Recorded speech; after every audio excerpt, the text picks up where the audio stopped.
The Scholastic Ball Report is sponsored by UK Sports Medicine and by Crown Trophy, Double Dogs, Mingy Beef Jerky, Prep Spin, P-Rats, Rafferty's, Roberts Insurance, Sutherland Chevrolet, and by Whitaker Bank.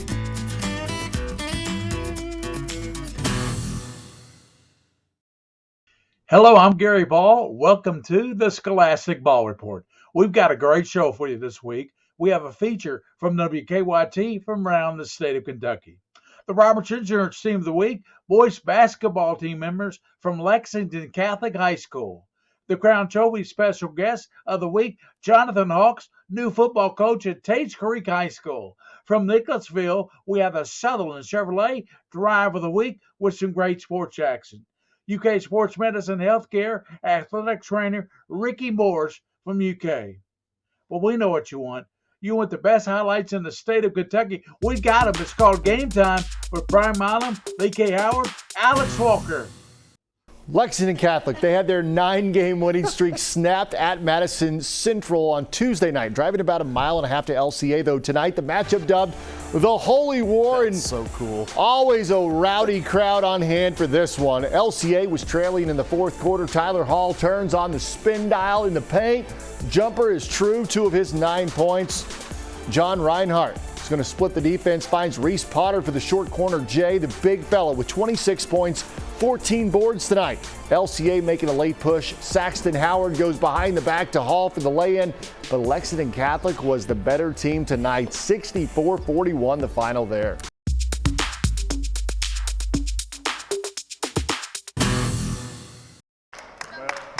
At George Rogers Clark, it's a sister act, times 3. The Cardinals have 2 sets of sisters. There's Brianna and Sierra Byers, next to Amber and Annette Miller. Add in Tyra Flowers and her sister Jasmine, a 2019 grad, and you've got a long line of sibling success. It's fun. It's really fun to have the sibling rivalries, and they're all great kids and a huge part of our program, so it's definitely fun to have the siblings playing. With family at its core, GRC has the state's best record at 22-1, and their 2 leading scorers, you guessed it, sisters. It's definitely enjoyable, something to remember. I'll be like a senior next year, so it'll be fun to say that I got to play with my sister throughout high school. I love it. It's so much fun, just being competitive on and off the court, and we love each other, and you can see it. Sierra's a freshman, Brianna a junior, and they both average more than 15.5 points per game.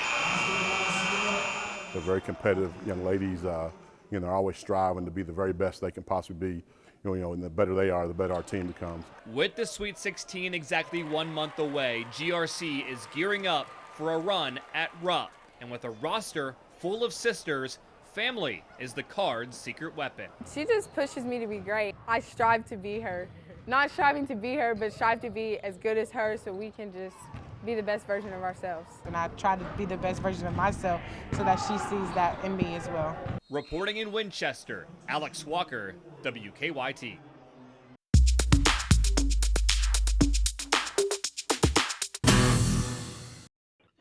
Hello, welcome back to the Scholastic Ball Report as we honor the Roberts Insurance Team of the Week. The boys basketball team from Lexington Catholic, Coach Brandon Salzman, players Jack Oman and Blake Busen are with us. Thanks for being with us, guys. Thank you. Thank you. Thank you, Gary, for having me.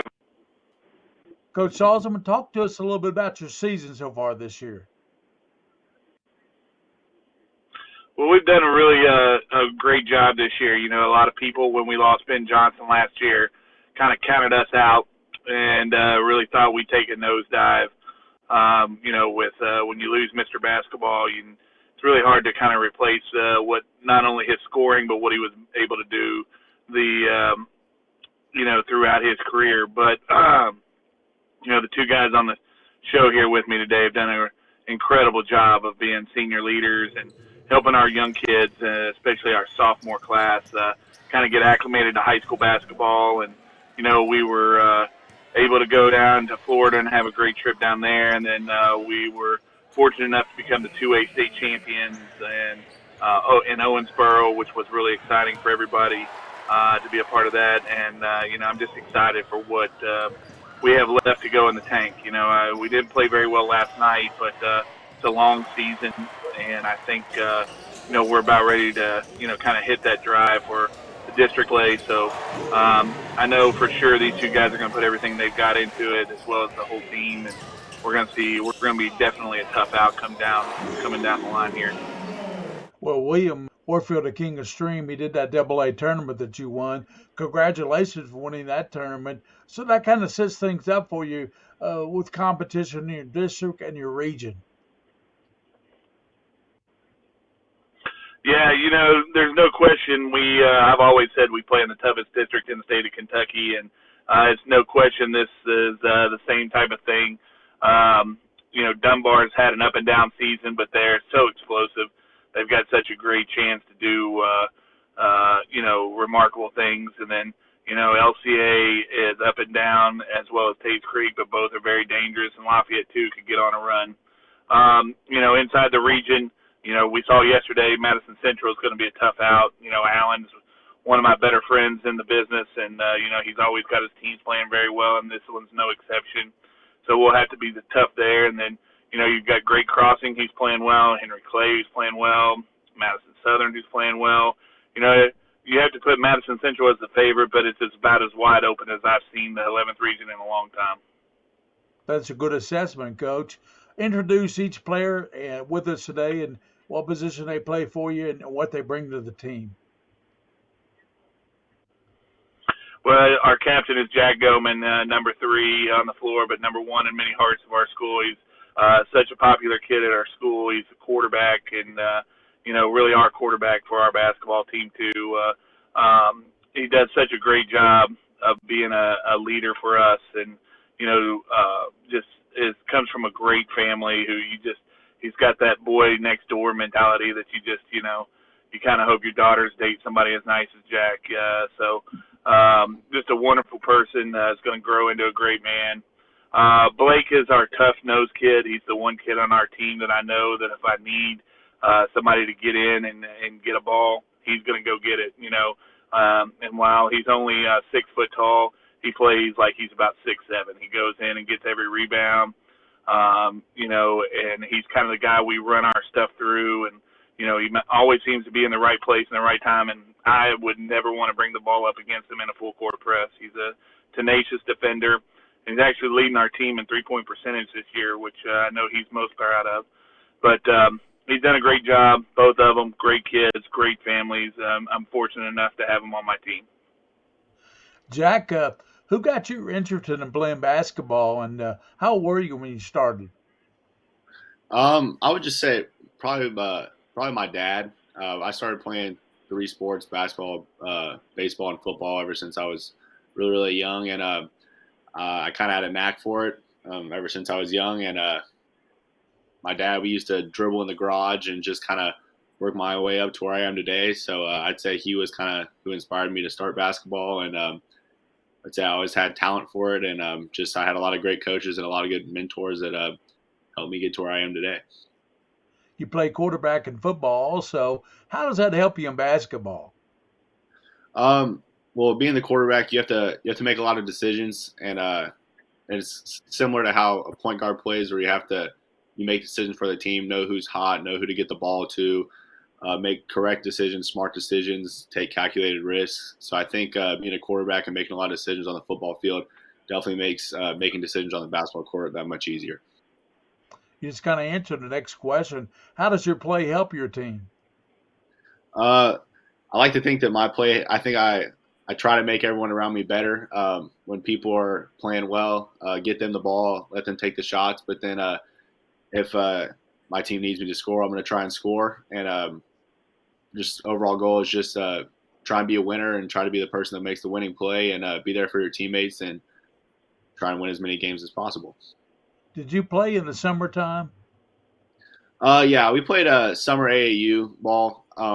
I did that most years coming up through middle school and high school, but then with COVID, that kind of shortened the season. I didn't play as much my junior year, and I focused more on football, I would say, at the college level, because a lot of AAU is sort of a recruiting type thing. And but I think I focused more on football. But yeah, I played a lot in the summer up until this past year. You play football, and will you consider basketball at Center College? It's such a good academic school, so obviously you're good academically. I'm definitely going to play football. As of now, I don't plan on playing basketball at Center. It's obviously a great school, and there's a lot of great people there, and I'm really excited to go there and play football. And if basketball comes, it comes. But as of now, I don't think I'm going to play. Following your dad's footsteps, right? Blake Busen, how long have you been playing basketball, and do you play in summer leagues? I've been playing since I was about 6, and I mean, summer league growing up, I played AAU right away. My first AAU team was with Goman and Potter, so I've been playing with them forever. But since high school, I've just been doing a bunch of football stuff during the summer, so haven't been playing AAU. What's your favorite thing about playing basketball at Lexington Catholic? Hanging out with the guys on the team for sure. They're just Yeah. a great time to be around. And we took a Florida trip, we took an Owensboro trip, and that's memories I'll remember forever. And what's it like being on one of the better teams in the area with every school you playing wanting to beat you, kind of like Kentucky, got that big X on your back? I mean, you just have to come out and play the best every game. Like, I feel like that prepares us for the state tournament because every game teams are going to give us their best game, so we got to get it going early and finish. Any personal goals, Blake? Personal goals? Yes, sir. I would say the main, I don't know if it's a personal goal, but a state championship. That's really just what we're looking at. We're looking to go down to Rupp and win it all. Yeah. Win another championship. You're going to Center College. Academically, you're a good student. So Jack Owen will probably be throwing you some passes there too, won't he? Yes, sir. We're excited for it. We're excited. Well, we thank you guys for being with us. Coach Osmond, we appreciate it. Jack and Blake at Lexington Catholic for being on the show today. Thank you, sir. Thank you. Hey, Gary, we are so excited that you're back doing the show, man. No offense to Bridget or anything. She did a great job with it, but it's great to see you up and doing your stuff, man. You're the best of the best. Well, appreciate it, Coach Osmond. Always good to see you and you guys. And Jack and Blake know what they mean to me as not only as football players and basketball players, but as human beings. They're just great young men. And thank you guys for joining us. That's the Roberts Insurance Team of the Week from Thanks, Lexington Gary. Catholic. We'll be right back with more on the Scholastic Ball Report.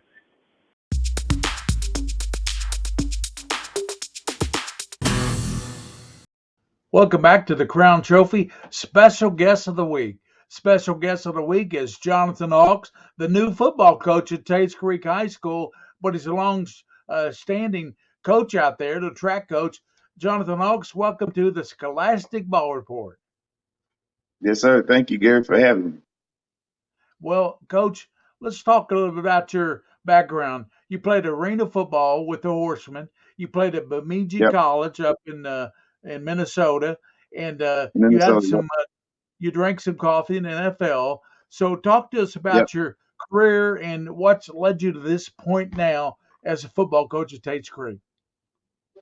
I just started, from Gainesville, Georgia, and went to JUCO in International Falls, Minnesota at Rainy River Community College. And everybody asked me how did I get there, and I'm like, man, same thing these kids go through. I just didn't take school serious, and the only avenue I really knew was to go to JUCO, and that was all we had. And so, ended up signing with Savannah State after JUCO, and led the country in kick return yardage at Bemidji State, D2 school, after having to transfer back to Minnesota, and had an NFL opportunity in New Orleans, and then I had an opportunity to come here and play for the Horsemen, and when I came here and played for the Horsemen, I blew my knee out, as in my second year, and I was just finally learning how to play the arena game, finally learning how to find my footing and get back to the, as I wanted to call it, get back to the not for long league, and so I thought I was getting ready to get my opportunity back there, and man, as soon as everything kind of went downhill for me with my knee. I just stuck around here, started helping kids, and Tates Creek was the first school that gave me an opportunity to start coaching, and I've been there since. And helping kids you have done. You were the track coach of the year at Kentucky High School last year, so congratulations for that. And you're Yes, sir. now the head football coach at Tates Creek. What do you think you will bring to the team there, and what do you think the kids will bring to the team for Tates Creek? Just my enthusiasm for the game of football. The game of football saved my life, gave me an opportunity to dream, gave me an opportunity to have goals.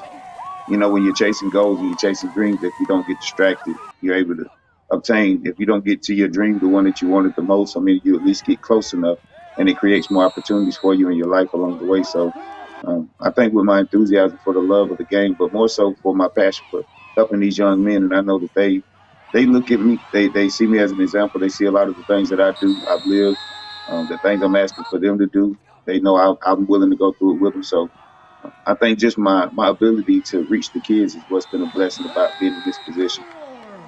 And you took 2 years off from coaching to work on your master's degree to be able to be a head Yes, sir. coach. So kudos to you. That's a lot of hard work, and you're showing your young men on your team what it takes to do to accomplish what you need to accomplish.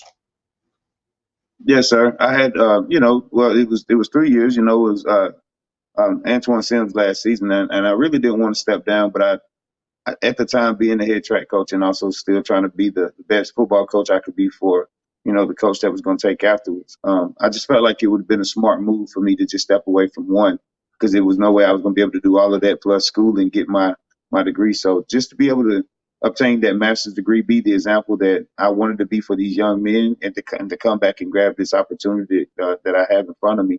It's just it's a blessing. God truly put me in a position to do something special.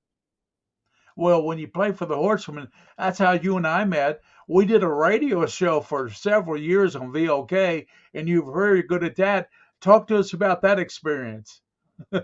Well, Gary, you and I do a good job of just talking, being able to relate to you with sports, but also just the connections I have in the city and with the high schools and with a lot of different coaches, especially throughout some of the colleges.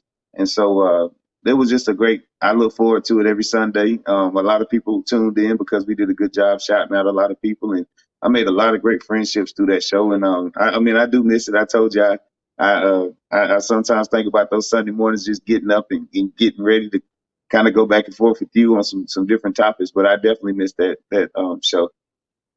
One thing I used to say, fastest man in arena football. Boy, he's gone down the hallway, he's back. I used to joke about that all the time.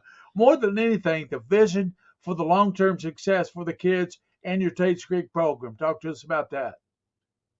The long term, well, I say the long term goal is to ultimately bring the tradition back. I want to get it back to, as far as the Roy Walton days. That's all I've heard about since I've been to Tates Creek, and I want to get it as close back to the tradition that Tates Creek has always had, from what I've been told and from what I've been able to experience, and with a lot of people that I meet. I see a lot of Tates Creek alum, and I'll be honest, I haven't wanted to coach at another school because I really truly embrace whatever Tates Creek's been about, and I'm doing everything I can to create that for the community, for the school, and more than anything for the kids, because Tates Creek does have a tradition, especially within football. So the long-term goal is to get the kids to understand from the middle school level on up the importance of being a Tates Creek Commodore. I want the community to start back embracing being a Commodore. But when you think about my vision, I think about just helping these kids beyond sport. We have a lot of kids that have gone off to be doctors, lawyers and things like that, beyond sport. And we got to get back to where kids understand that football may not happen for everybody, but if you allow football to be a tool to get you to school, you can still save lives and you can still change your life, and everybody isn't built to go play in the NFL, but you can definitely change your family's life by taking the academic part of the success. And it's a process, it's a process, but it can take you further in life if you really use football as a tool and allow it to guide you. Well, you've certainly done that, and I just want to tell you kudos for getting a job there at Tates Creek. You do a great job, and let us know if Prep Spin can help you along the way anyway, because we'll be there for you too, Jonathan Hawks. Yes, sir. Yes, sir. I appreciate it, Gary. I love you guys, and like I said, I get emotional sometimes when I think about how much you've meant to me, and just seeing me grow as a man and watching the things that I do for these kids. You know, for me, it's not about myself. I'm not really big on social media, but I'm thankful for the things I do behind the scenes because it's all for the kids. So that's all that matters to me. That's Jonathan Hawks, the head football coach now at Tates Creek High School, the head track coach, coach of the year a couple of years ago. A great guy and who do a great job at Tates Creek High School. Thanks, Jonathan. Hey, thank you so much, Gary. And that's the Crown Trophy, a special guest of the week. We'll be right back with more on the Scholastic Ball Report.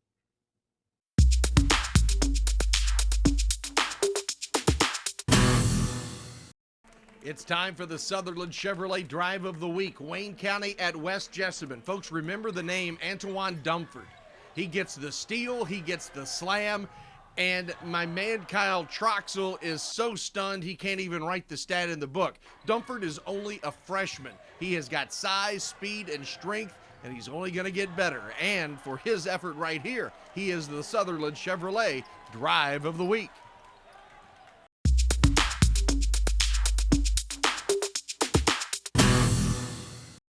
Welcome back into the Scholastic Ball Report in the UK Sports Medicine segment. Today, we have Ricky Morris, UK Sports Medicine athletic trainer and trainer at Lincoln County High School. Welcome to the Scholastic Ball Report, Ricky. Hi, thanks for having me. It's good to be back. Today, we're going to talk about the importance of cross-training for athletes. So let's start by what is cross-training, Ricky? Yeah, so cross-training is really, it's not really one particular thing. It's really more the idea of an athlete switching up their training routine from time to time with the intention of kind of improving their overall performance. So you kind of step away from that specific sports training and kind of hit some of the spots that may not get worked as much during the season. And that can look different for depending on what sport or even position you play. So can you give us some examples of that? Sure. Yeah. So kind of the go-to classic example would be a running athlete, track cross country, using cycling as cross training to kind of, cut down on some of that impact on their knees and lower body. Obviously that still kind of, trains your cardiovascular system. Another would be a football player who chose to wrestle in the winter in their off season to, develop other parts of their body. But it doesn't have to be changing your sport entirely. So like for an example, a baseball or softball pitcher, very upper body dominant, would help them in the off season to kind of get in the weight room or wherever they strength train to work their lower body and core. And, they can definitely see results for that in the next season. So is cross-training beneficial for athletes to take, time away from their main sport? Absolutely. Yeah. Regardless of what level you play, Little League all the way up to professional leagues, everybody needs an off season at some point to let that, that wear and tear and that grind on the body kind of recover. And that's really kind of one of the core ideas of cross training is to get away from that area and train something that was kind of neglected during your main sport. Well, thank you, Ricky, for that important information on cross-training and for being with us on the Scholastic Ball Report today. Yeah, again, thanks for having me, and I'm glad to pass on information anytime I can. That's Ricky Morris from UK Sports Medicine and Healthcare, keeping us healthy and safe for all high school sports activity. We'll be right back with more on the Scholastic Ball Report.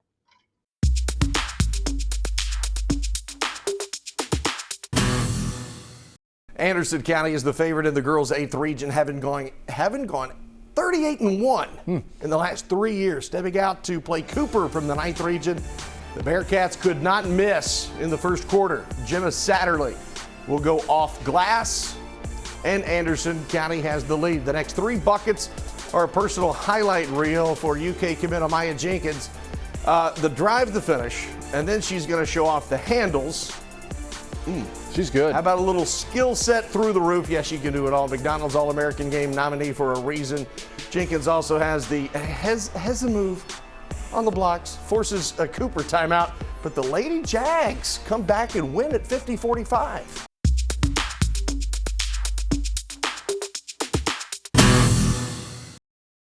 Well, that's a show for this week. Join us next week for another exciting show highlighting high school athletes. As always, special thanks to the Scholastic Ball Report team. Prepspin's King of Stream, William Warfield. Joel Clays of WKYT, our director. Executive producer, Bridget DeVries. And remember, for those you see and those you don't see, you keep your eye on the Scholastic Ball Report. The Scholastic Ball Report was sponsored by UK Sports Medicine and by Crown Trophy, Double Dogs, Mingy Beef Jerky, Prep Spin, P-Rats, Rafferty's, Roberts Insurance, Sutherland Chevrolet, and by Whitaker Bank.